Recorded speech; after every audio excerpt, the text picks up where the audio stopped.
Sziasztok, Petra vagyok, és ez az Easy Hungarian magazin. Elkezdődött az új év, és az év elején gyakran gondolunk arra, hogy mit szeretnénk ebben az évben csinálni.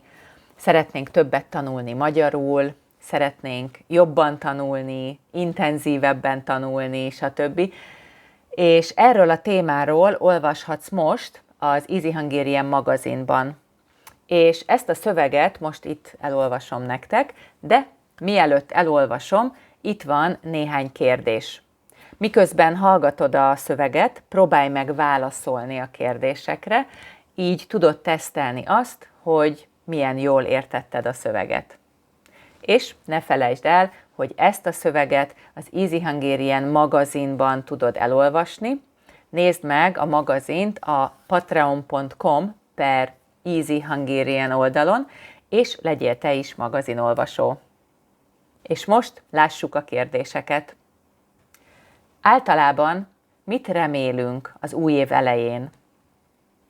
Miért nem jó cél az, hogy folyékonyan szeretnék beszélni? Miért lehetünk frusztráltak a nyelvtanulásban? Mi a legfontosabb a nyelvtanulásban?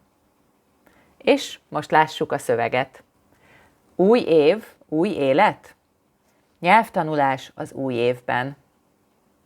Amikor egy új év kezdődik, gyakran új lendületet kapunk, új terveink, új céljaink vannak. Sokszor fogadalmakat is teszünk, remélve, hogy jobban, okosabban, boldogabban, gazdagabban fogunk élni, mint előtte. Ha nyelvet tanulunk, akkor természetes, hogy megfogalmazzuk a nyelvtanulással kapcsolatos céljainkat is. Gyakran lehet hallani a következőket. Szeretnék folyékonyan beszélni magyarul. Ebben az évben megtanulok magyarul. Ezek a célok azonban nem igazán segítenek. Hogyan lehet jól megtervezni a nyelvtanulást, és milyen célokat érdemes kitűzni?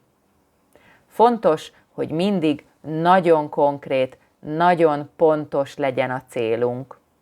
Az nem elég konkrét, hogy folyékonyan szeretnék beszélni. Mert mit jelent az, hogy folyékonyan? Egy boltban vagy egy étteremben már elég korán folyékonyan tudunk kommunikálni, de hosszú ideig tart, amíg végre a barátainkkal is tudunk idegen nyelven beszélgetni. Ha konkrét a célunk, akkor jól tudjuk majd mérni, hogy hogyan haladunk a tanulással. Az is fontos, hogy elérhető legyen, amit szeretnénk. Ha A2 szinten vagyunk, akkor egy év múlva valószínűleg nem leszünk B2 szinten, csak akkor, ha minden nap tanulunk legalább 1,5-2 órát, ami általában nem megoldható. Ha a kitűzött cél nem reális és nem mérhető, akkor frusztráltak leszünk, elveszíthetjük a motivációnkat, és akár a tanulást is abbahagyhatjuk a sikertelenség miatt. Fontos, hogy a nyelvtanulás egy hosszú folyamat, ezért türelmesnek kell lennünk. Koncentrálj arra, hogy folyamatosan tanulj, ez a legfontosabb. Sokat segíthet, ha mindig visszanézel arra, hogy mit tanultál már magyarul, és honnan indultál a tanulásban. Jó cél lehet az új évre egy tanulási napló vezetése, akár papíron, akár videók formájában. Így látod a fejlődést, ami nagyon sok erőt adhat. Értetted a szöveget? Nézzük a kérdéseket még egyszer. Általában mit remélünk az új év elején? Azt, hogy jobban, okosabban, boldogabban, gazdagabban fogunk élni. Miért nem jó cél az, hogy folyékonyan szeretnék beszélni? mert nem elég konkrét. Miért lehetünk frusztráltak a nyelvtanulásban?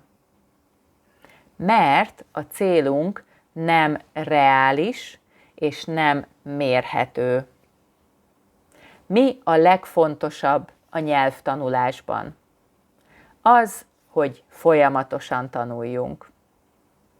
Na, jók voltak a válaszaid? És neked mi a célod a magyar tanulásban 2024-ben? Írd meg kommentben.